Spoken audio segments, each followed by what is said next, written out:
नमस्कार, आप देख रहे हैं एनएमएफ न्यूज में आपके साथ शबनम। ईरान और इजराइल के बीच युद्ध चल रहा था। इसके बीच अमेरिका की एंट्री हुई और ईरान पर हमला कर दिया गया। लेकिन अब जब ईरान ने पलटवार किया तो डोनाल्ड ट्रंप ने चेतावनी के साथ साथ यह भी ऐलान कर दिया कि दोनों देशों के बीच बातचीत हो गई है और सीज फायर लागू हो गया है। लेकिन इसी बीच डोनाल्ड ट्रंप की बड़ी बेइज्जती ईरान ने करने का काम कर दिया है। ईरान की तरफ से जैसे ही ट्रंप ने ट्विटर पर यह दावा किया कि सीजफायर दोनों देशों की तरफ से लागू हो गया है, लेकिन ईरान ने तुरंत इजराइल पर ताबड़तोड़ हमले कर दिए। ग्राफिक्स आपको दिखा रहे हैं, बता रहे हैं कि कैसे ईरान की तरफ से हमला किया गया इजराइल पर। एक बार नहीं, दो बार नहीं, बल्कि एक घंटे के अंदर कई कई बार मिसाइलें दागी गई हैं, जिससे अफरा तफरी का माहौल देखने को मिल गया। और एक बात ये सवाल उठने लगे कि क्या ट्रंप की बात की कोई वैल्यू नहीं रह गई है? क्या ट्रंप जिस तरीके से भारत पाकिस्तान के बीच महान बनने की कोशिश कर रहे थे और जिस तरीके से दुनिया में ये दिखाने की कोशिश कर रहे हैं कि मैं सभी के बीच मध्यस्थता कराने, शांति स्थापित करने का अहम काम कर रहा हूं, अहम रोल निभा रहा हूं, वहां ट्रंप फेल होते हुए नजर आ रहे हैं। ट्रंप की भारी बेइज्जती ईरान ने उस वक्त कर दी जब सीजफायर का ऐलान करा और उसके बाद ट्रंप के तुरंत ऐलान के बाद जो है इजराइल में ईरान ने हमला करने का काम कर दिया। संघर्ष विराम लागू होने के बाद ईरान की तरफ से लगातार इजराइल पर बमबारी की जा रही है। इजरायली डिफेंस फोर्स ने खुद यह बताया कि 1 घंटे के अंदर 3 बार ईरान ने मिसाइल अटैक किए हैं, जिसमें 6 नागरिकों की मौत भी हो गई है। इजराइल में हमले को लेकर तेल अवीव में सायरन बज रहे हैं, लोग सेफ हाउस में शिफ्ट हो रहे हैं। ऐसे में सवाल है, क्या वाकई सीजफायर लागू हुआ है या अभी नहीं? ईरान के विदेश मंत्री अब्बास अरागची ने ताजा हमलों को लेकर कहा है, हमारी ताकतवर मिलिट्री फोर्स आखिरी मिनट तक इजराइल को लेकर उसके हमलों के लिए सजा देगी। ईरानियों के साथ मैं अपना जाबाज सशस्त्र बलों का आभार जताता हूं, जो अपने खून की आखिरी बूंद तक देश की रक्षा के लिए तैनात रहते हैं, जिन्होंने दुश्मन के किसी भी हमले की आखिरी क्षण तक जवाब दिया। लेकिन सीजफायर के आखिरी वक्त पर हमले करके ईरान क्या साबित करना चाहता है? क्या वो इससे जंग एक बार फिर भड़क सकती है? क्या ईरान अभी जंग शांत करने के लिए तैयार नहीं है?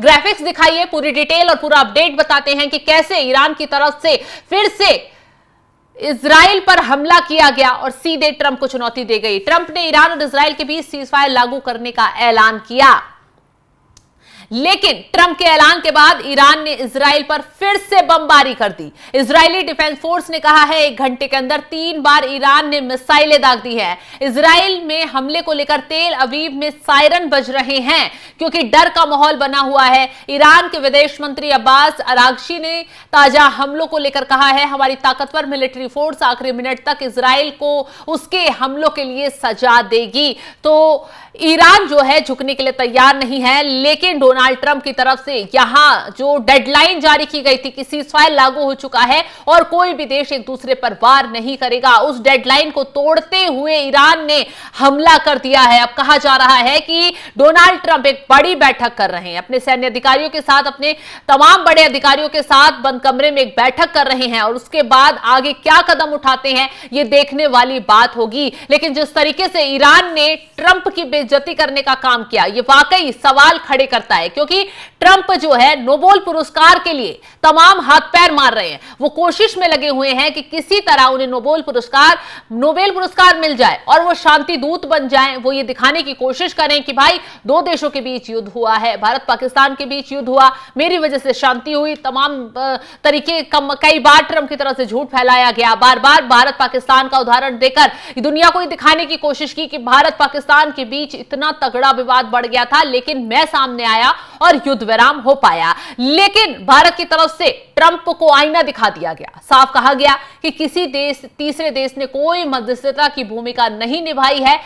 खुद भारत पाकिस्तान के बीच बातचीत हुई, उसके बाद सीजफायर लागू हो पाया।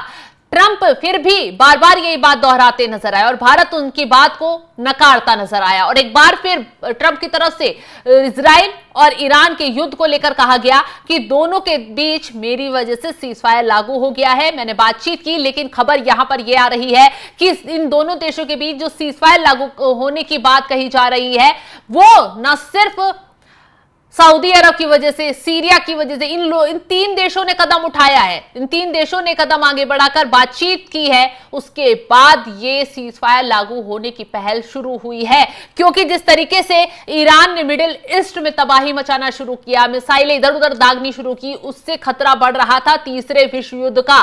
कई और देश जलते हुए नजर आते, तबाही भारी मच जाती, और यही वजह है कि ट्रंप ने इस पूरे मामले का क्रेडिट लेने की कोशिश की। हालांकि ट्रंप को ईरान ने उस वक्त आईना दिखा दिया जब उन्होंने साफ साफ ईरान की तरफ से कहा गया कि सीजफायर को लेकर कोई बातचीत मानने को हम तैयार नहीं हैं, जो हमले हम पर किए गए हैं उसका वार पलटवार किया जाएगा। अब देखने वाली बात यह होगी कि जिस तरीके से ट्रंप ऐलान कर रहे हैं सीजफायर लागू करवा दिया, लेकिन ईरान की तरफ से दोबारा हमला कर दिया गया। अब पलटवार इजराइल करता है या नहीं करता है, ट्रंप की बात मानी जाती है या नहीं, ये देखने वाली बात होगी। लेकिन आपको एक चीज और बता दें, इजराइल के खिलाफ 13 जून को शुरू हुई जंग में ईरान को भारी नुकसान उठाना पड़ा है। इसके 3 प्रमुख जो ठिकाने हैं, फोर्डो, नतांज, इस्फहान पर अमेरिका ने बंकर बस्टर बमों से हमला किया।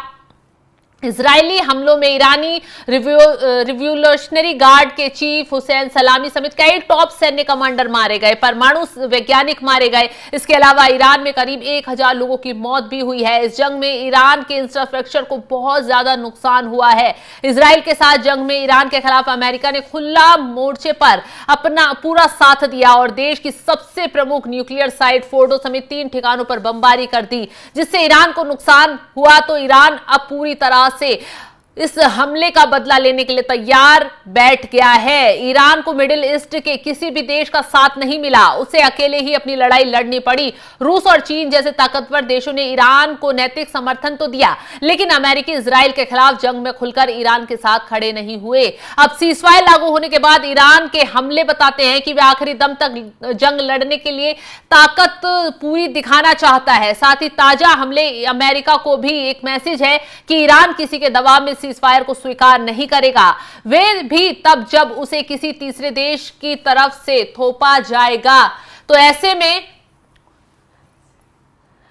ईरान पर बहुत ज्यादा आंतरिक दबाव है, क्योंकि उसके सैकड़ों नागरिकों की मौत हो चुकी है। यहां तक कि सुप्रीम लीडर आयतुल्ला खामनेई को भी इजराइल निशाना बनाना चाहता, लेकिन आखिरी वक्त में ट्रंप की दखल के बाद उनकी हत्या का प्लान कैंसिल हो गया। उसके बाद ईरान के कट्टरपंथी गुटों का दबाव था कि जंग में वे इजराइल और अमेरिका के खिलाफ कड़ा रुख अपनाएं और जवाबी कार्रवाई करें। इसके अलावा ताजा हमले में ईरान संकेत देने की कोशिश की है, वह किसी भी आदेश में दबाव में सीजफायर के लिए राजी होने के लिए तैयार नहीं है। मतलब वो अमेरिका के दबाव में नहीं आएगा, वो अमेरिका जिसने खुद ईरान पर वार किया। अब इजराइल ये दिखाने के लिए तैयार हो गया है कि वो आखिरी दम तक खड़ा हुआ है। खैर, अब सीजफायर की डेडलाइन लागू हो चुकी है। अब ईरान अगर दोबारा हमला करता है तो अमेरिका क्या कदम उठाता है, और जो पलटवार अब ईरान ने इजराइल में किया है उसको लेकर ट्रंप क्या कुछ आगे कदम बढ़ाएंगे, इजराइल के साथ क्या कुछ मिलकर रणनीति बनाएंगे, देखने वाली बात होगी। फिलहाल इस खबर को लेकर आप क्या राय रखते हैं, कमेंट कर अपनी राय जरूर बताएं, और तमाम खबरों की अपडेट के लिए आप हमारे साथ जुड़े रहें। नमस्कार।